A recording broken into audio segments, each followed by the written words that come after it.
మన దేశంలో పవిత్రమైన గంగా యమునలు కలిసే చోటును ప్రయాగ అంటారు. ఈ సంగమంలో స్నానం చేసిన వారికి పుణ్యప్రాప్తి కలుగుతుందని ప్రజల నమ్మకం.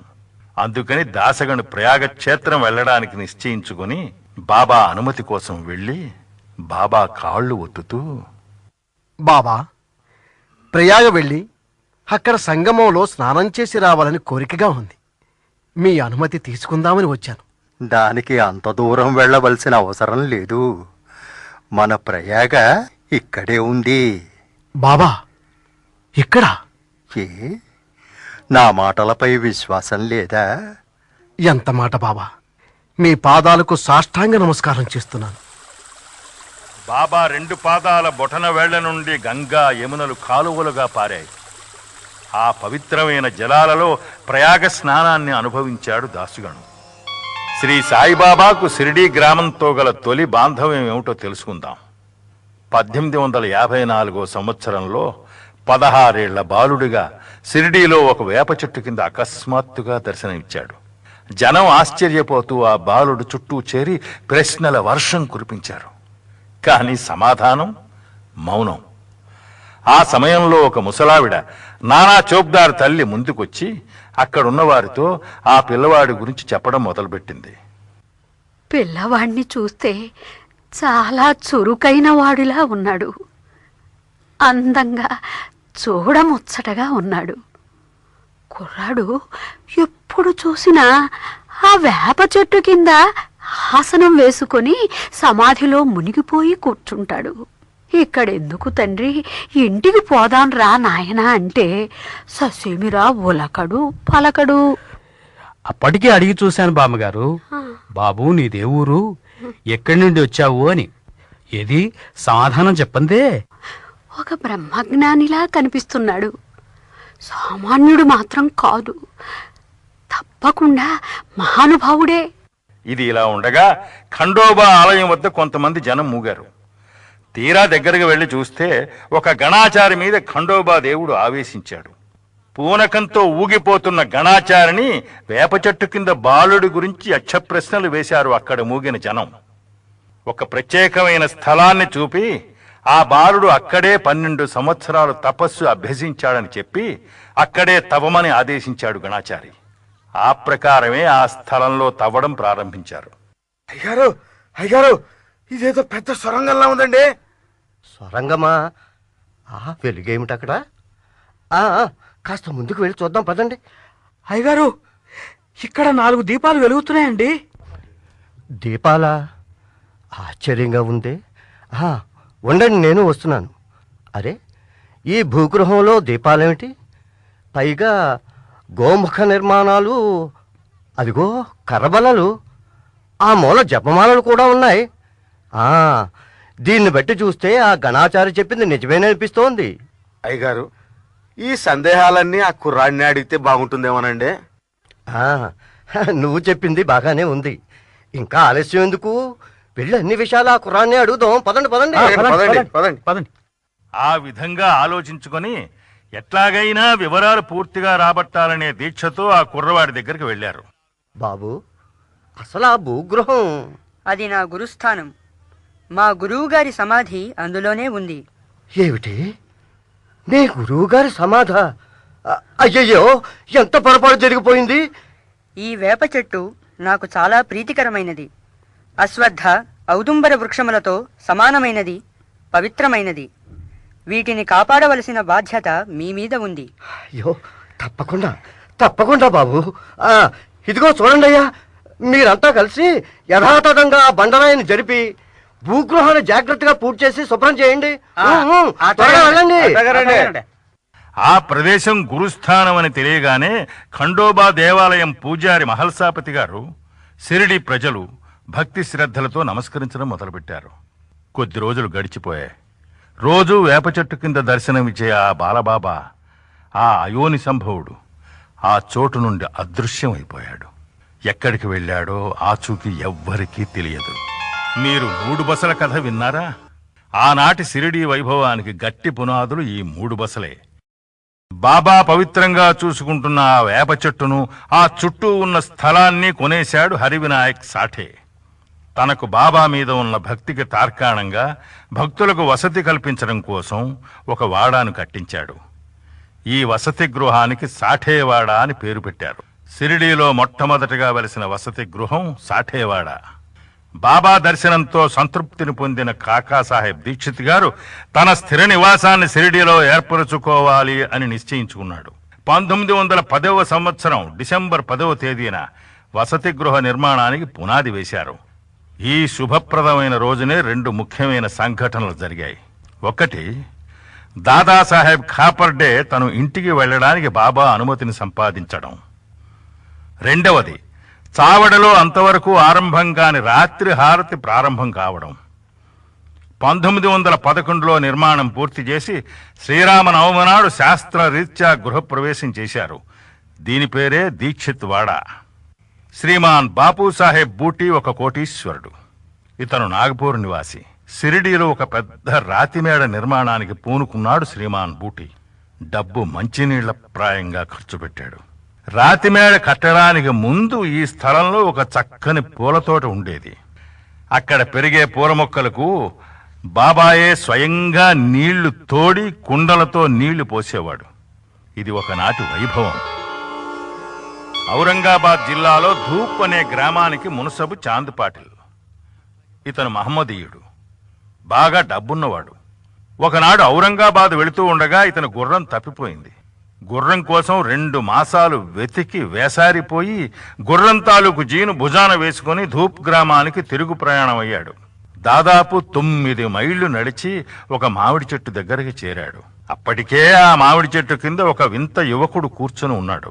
తలపైన టోపీ, పొడవైన చొక్కా ధరించి, చేతిలో చిలుము, చంకలో సటకా కూడా ఉండి చూడడానికి ఒక ఫకీర్ మాదిరిగా ఉన్నాడు.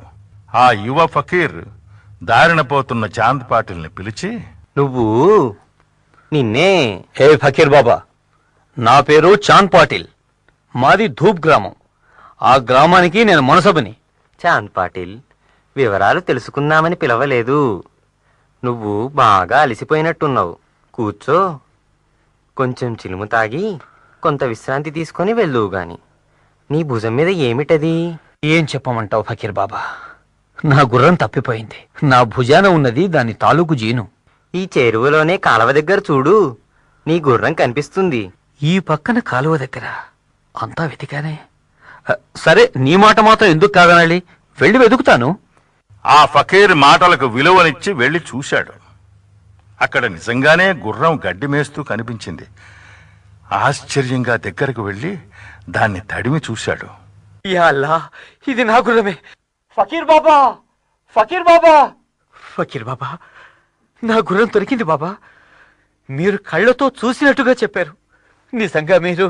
సరే, చాలా సంతోషం. నీ గుర్రం దొరికిందిగా, సావకాశంగా చిలుము తాగి వెళ్దువు గాని. చిలుము తాగాలా ఫకీర్ బాబా? చిలుము అంటించడానికి నిప్పు లేదుగా? చిలుముకు నిప్పు కావాలి, ఈ చప్పిని తడపడానికి నీరు కావాలి.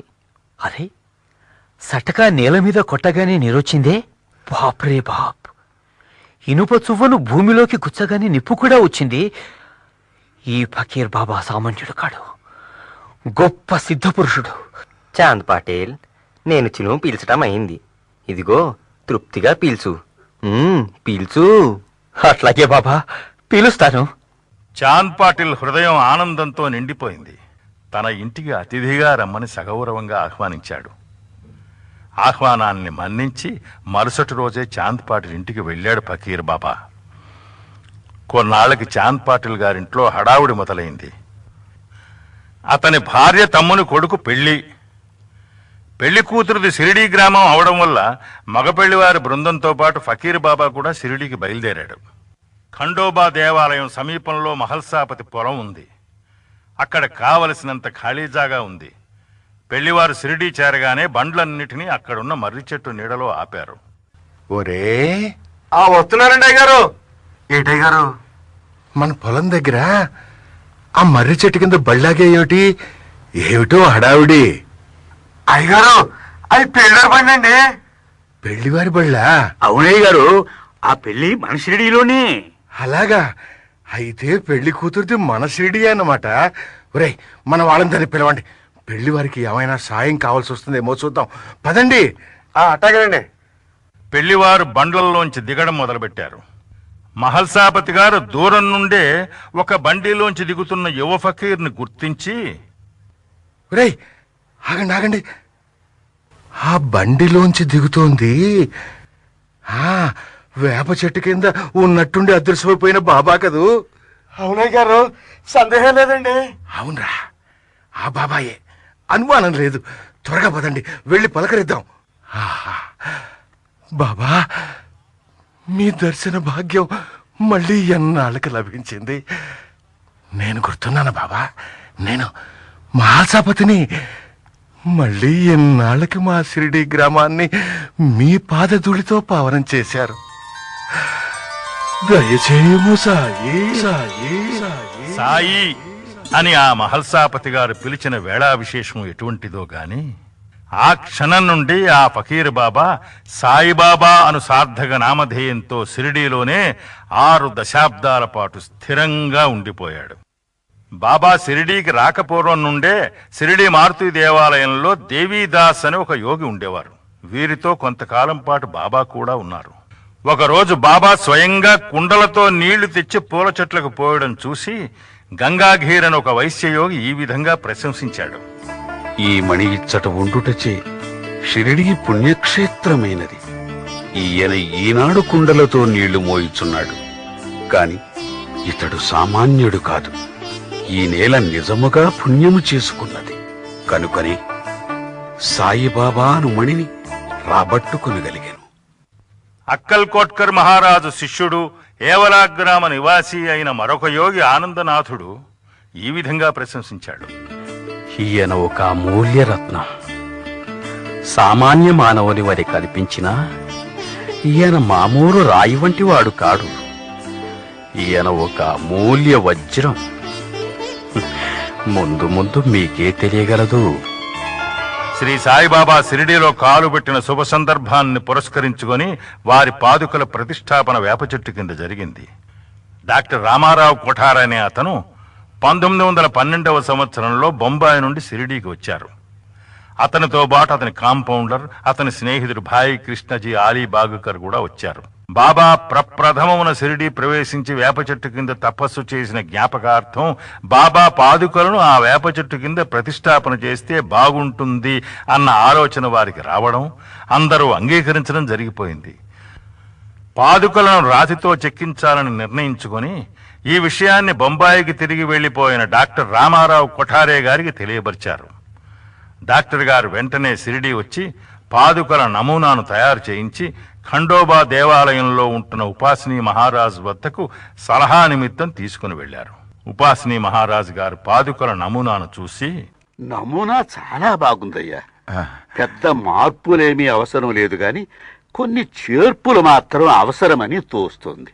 ఉపాసనీ మహారాజ్, ఈ రామారావు విషయంలో మీరేమీ సందేహించనక్కర్లేదు. మీరేది చెబితే అది చెయ్యడానికి సిద్ధంగా ఉన్నాను. చెప్పండి. చాలా సంతోషం నాయనా. ఇక్కడ పద్మము, చక్రము, శంఖము ఈ 3 చేర్చండి. ఓహోహోహో, అద్భుతంగా ఉంటుంది బాబా, అద్భుతంగా ఉంటుంది. తప్పకుండా చేరుస్తాను. దీనికి తోడుగా బాబా యొక్క యోగ శక్తిని, వేప చెట్టు గొప్పతనాన్ని తెలుపుటకు ఒక శ్లోకాన్ని కూడా చెక్కించితే బాగుంటుంది. అద్భుతంగా ఉంటుంది బాబా, అద్భుతంగా ఉంటుంది. నిరభ్యంతరంగా చెక్కిస్తాను. బాబా, ఆ శ్లోకం కూడా చెప్పండి, రాసుకుంటాను. రాసుకోండి. సదా నింబ వృక్షస్య మూలాది వాసాత్, మూలాది వాసాత్ సుధాశ్రావిణం తిక్తమప్య ప్రియంతం, తిక్తమప్య ప్రియంతం తరుం కల్పవృక్షాధికం సాధయంతం, వృక్షాధికం సాధయంతం నమామీశ్వరం సద్గురం సాయినాథం. డాక్టర్ రామారావు కొఠారే పాదుకలను బొంబాయిలో చేయించి అతని కాంపౌండర్ ద్వారా పంపించడం జరిగింది. 1912లో శుభప్రదమైన శ్రావణ పౌర్ణమి నాడు సాయిబాబా ఆ పాదుకలను తాకి అవి భగవంతుని పాదుకలని, వేప చెట్టు మూలమున ప్రతిష్ఠించమని ఆజ్ఞాపించారు. బాబా ఆజ్ఞ ప్రకారం అనుకున్న శుభకార్యం జరిగిపోయింది. 1912వ సంవత్సరంలో పాదుకల ప్రతిష్టాపన జరుగునప్పుడు భాయి కృష్ణజీ అక్కల్కోటకు వెళుతూ మార్గమధ్యంలో దిగి అక్కల్కోట గ్రామానికి వెళ్ళడానికి అనుమతి కోసం బాబా దర్శనం చేసుకున్నాడు. అప్పుడు బాబా, అక్కల్కోటలో ఏమున్నది, అక్కడికెందుకు పోవడం, అక్కడ ఉండే మహారాజ్ ప్రస్తుతం ఇక్కడే ఉన్నారు, వారు నేనే అన్నారు.